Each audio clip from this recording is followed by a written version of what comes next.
Halo guys, selamat datang kembali di video Sari. Kali ini Sari akan membahas tentang pelaku jual beli pupuk bersubsidi tanpa disertai dokumen resmi sebagai pengecer pupuk dan akibat hukumnya. Terus simak video ini ya, mungkin video ini merupakan jawaban atas permasalahan hukum kalian.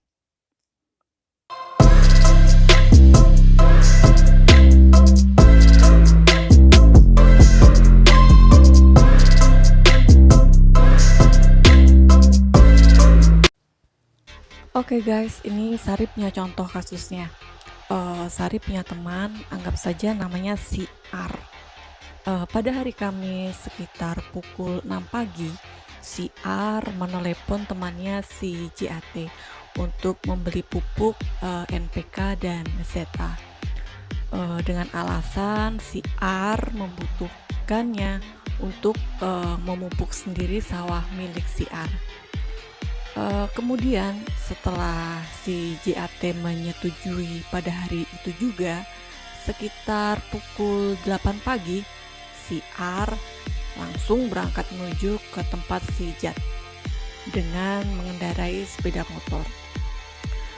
Setelah sampai di tempat si JAT, si R dan si JAT melakukan transaksi jual beli pupuk bersubsidi milik pemerintah, yaitu 4 sak pupuk bersubsidi pemerintah jenis ZA dan 10 sak pupuk bersubsidi pemerintah jenis NPK. Dimana untuk pupuk ZA per sak, si R beli seharga Rp95.000. Kemudian untuk pupuk NPK, si R beli dengan harga sebesar Rp115.000, sehingga jumlah total pupuk yang si R beli dari si JAT sebanyak 14 seharga kurang lebihnya 1.500.000-an. Kemudian pupuk tersebut diangkat sendiri oleh si R dengan sepeda motor. Kemudian dalam mengangkut pupuk bersubsidi pemerintah tersebut, si R angkut dengan cara beberapa kali angkut sampai dengan kemudian pupuk tersebut si R simpan di gudang toko milik si R. Kemudian setelah hari Kamisnya terjadi jual beli 14 sak antara si R dan si JAT, kemudian pada hari Seninnya si R diamankan oleh petugas yang berwenang karena sekitar pukul 4 sore si R sedang melayani konsumennya, sebut saja namanya Link, yang membeli 1 sak pupuk bersubsidi yang sudah R beli dari JAT dengan harga Rp110.000. Nah, dari sini si R ditangkap oleh aparat yang berwenang karena si R telah memperjualbelikan pupuk bersubsidi pemerintah yang merupakan barang dalam pengawasan tanpa disertai dokumen resmi sebagai pengecer pupuk.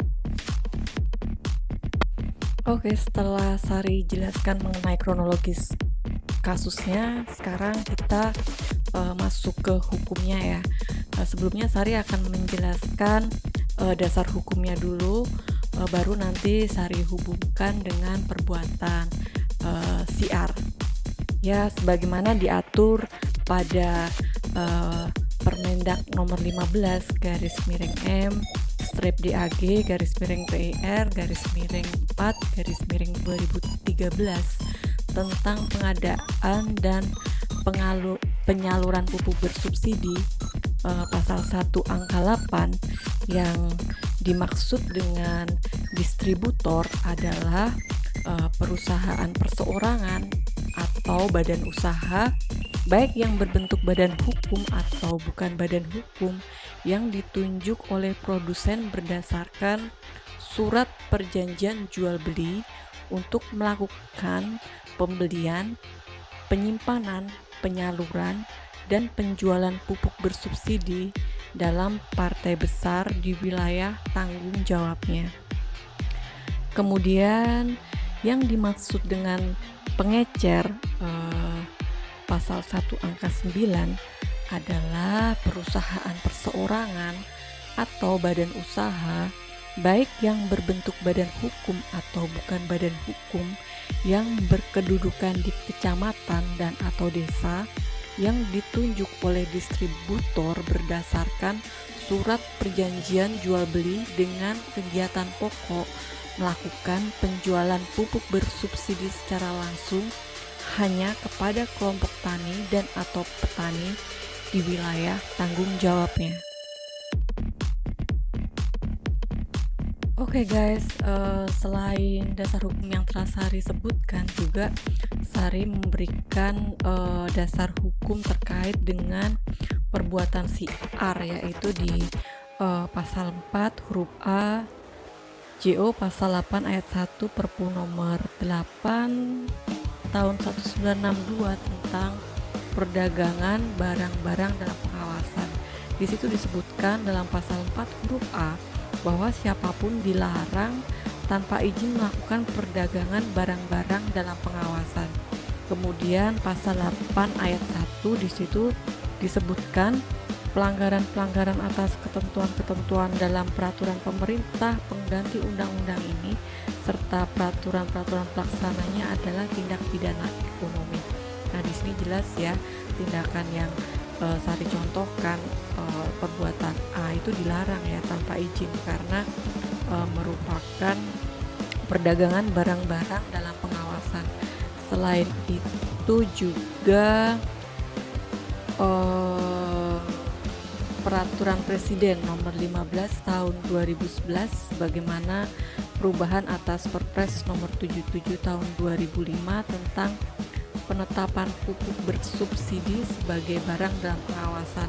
Nah, di situ disebutkan bahwa pupuk bersubsidi itu terdiri dari urea, SP63, ZA, dan NPK.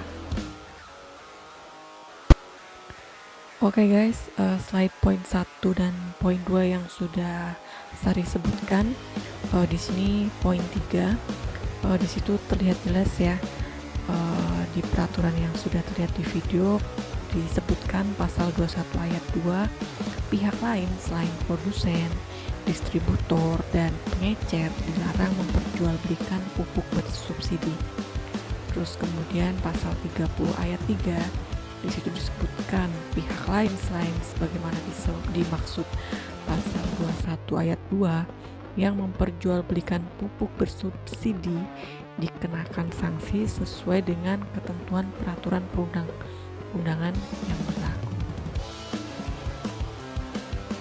Oke, bahwa mengenai perbuatan siar yang telah Sari jelaskan, siar sudah memenuhi unsur-unsur tindak pidana khusus ya, karena siar mengakui bahwa dirinya senyatanya memang bukan produsen, distributor, dan pengecer resmi yang memiliki izin untuk memperjualbelikan pupuk bersubsidi sebagaimana diatur dalam pasal 21 ayat 2 Peraturan Menteri Perdagangan Republik Indonesia nomor 15 garis miring MDAG garis miring PER garis miring 4 garis miring 2013 tentang pengadaan dan penyaluran pupuk bersubsidi untuk sektor pertanian. Kemudian unsur-unsur tindakan siar bahwa telah nyata-nyata siar tertangkap tangan memperjualbelikan pupuk bersubsidi tanpa disertai dengan dokumen yang resmi. Kemudian berdasarkan pasal 4 ayat 1 huruf A Perpu nomor 8 tahun 1962 perdagangan barang-barang dalam pengawasan dijelaskan bahwa siapapun dilarang tanpa izin melakukan perdagangan barang-barang dalam pengawasan. Kemudian pada pasal 2 ayat 2 Peraturan Presiden nomor 15 tahun 2011 sebagaimana perubahan atas Peraturan Presiden nomor 77 tahun 2005 tentang penetapan pupuk bersubsidi sebagai barang dalam pengawasan dijelaskan bahwa Pupuk bersubsidi sebagaimana dimaksud dalam ayat 1 terdiri dari urea, SP36ZA dan NPK. Nah, dari situ kan kita bisa lihat bahwa si R memang telah memperjualbelikan pupuk ZA dan NPK yang memang secara nyata bahwa pupuk bersubsidi itu berada di bawah pengawasan seperti itu. Dan kemudian sebagaimana diatur pada pasal 21 ayat 2 Peraturan Menteri Perdagangan Republik Indonesia nomor 15 garis miring MDAG garis miring PER garis miring 4 garis miring 2013 tentang pengadaan dan penyaluran pupuk bersubsidi untuk sektor pertanian, pihak lain selain produsen, distributor, dan pengecer dilarang memperjualbelikan pupuk bersubsidi dengan maksud dan tujuan apapun. Nah, ini kan bisa kelihatan bahwa si R dia memang bukan pengecer, dia bukan distributor, dia bukan produsen, dan memang tujuan dari si R ini memperjualbelikan pupuk bersubsidi tersebut adalah untuk kepentingan pribadi seperti itu. Oke guys, nah untuk menentukan si R ini bersalah atau tidak, itu kewenangannya yang mulia Majelis Hakim Pemeriksa Perkara ya guys. Di video ini Sari hanya memberikan data-data, fakta, serta dasar hukum atas contoh kasus hukum yang sudah Sari sampaikan. Sebagai penutup ya guys, untuk kalian pelaku bisnis jual beli pupuk bersubsidi, jalankan bisnis sesuai dengan aturan ya, karena menjalankan bisnis yang didukung oleh aturan hukum yang berlaku di Indonesia akan lebih menenangkan hati, dan hati yang tenang akan lebih menyegarkan dan menyehatkan tubuh. Oke guys, demikian video Sari ya. Kalau ada tambahan materi, ada pertanyaan, silahkan komen, akan Sari jawab. Dan jika memang channel ini bermanfaat, silahkan klik like, subscribe untuk mengembangkan channel video ini. Terima kasih, sampai jumpa di video Sari selanjutnya.